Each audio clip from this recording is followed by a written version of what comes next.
Allegations before the court are that a bribe was offered in an attempt to influence Shiweda to refrain from opposing bail to Abner Mateus.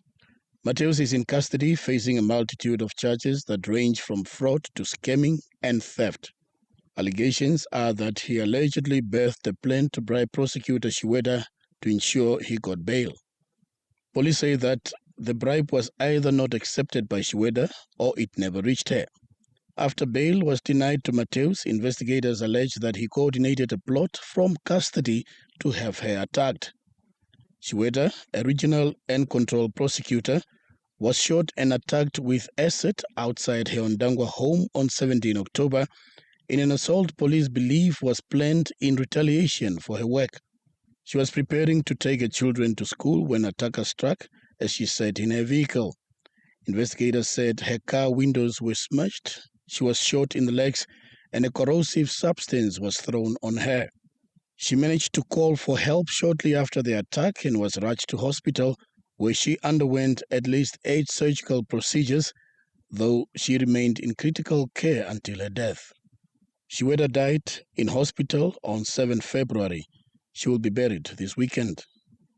Police later confirmed her death and said the matter, initially investigated as attempted murder, would now be treated as murder.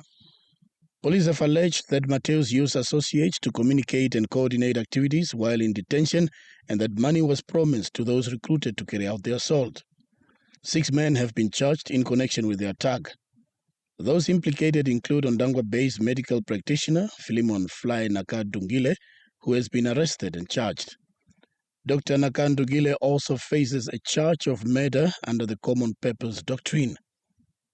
Others are Petrus Isiku, Petrus Shikwaya, Johannes Gilifavali, and Lucas Nekwiyu.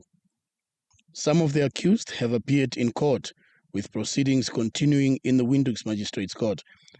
Police have also moved suspects between holding facilities amid concerns about interference and attempted bribery linked to the case. After Shiweda's death, the Namibian Law Association called for a thorough and expedited investigation and said an attack on a prosecutor is an attack on the justice system. The Independence Patriot for Change also condemned the attack and called for accountability and protection for judicial officers. Lawyer Kadila Momo called on the Ministry of Justice and Labor Relations to prepare to compensate Shiweda's family, saying her death had raised questions about the safety of prosecutors.